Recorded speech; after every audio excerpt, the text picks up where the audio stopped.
name's Deacon George Wunderlich, and I'm here for ThoseCatholicMen.com. You know, in a world where we're constantly in turmoil and getting more so every day, it helps if we look back on our own history to really understand the bravery of the men and women who brought Catholicism to America. One of those brave men was a gentleman named St. Isaac Jogues. St. Isaac was a Jesuit. In the 17th century, like so many other Jesuits, he was coming to the New World. And actually, he had been assigned to come here to work with the Huron Indians. He would make his way west as far as Sault Ste. Marie.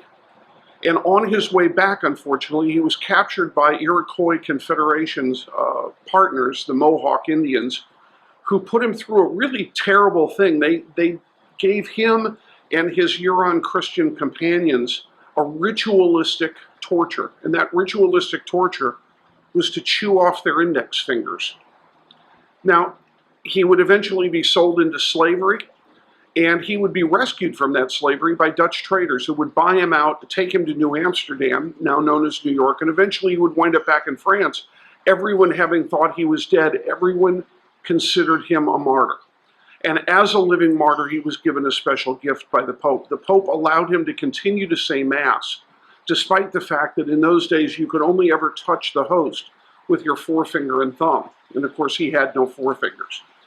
Now, you would think that having been put into slavery, having been given this terrible torture, and all of the other difficulties of illness and other things that he went through, that he was never going back to America. And you'd be wrong.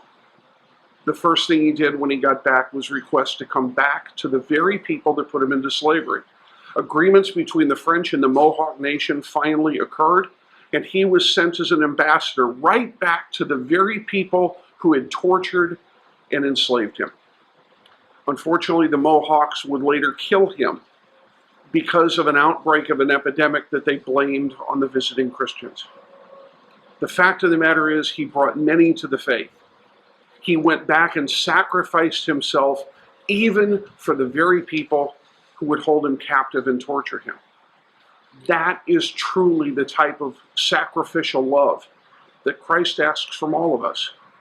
And in a time of great trouble, St. Isaac Jogues is a great example of just what we're being asked to do.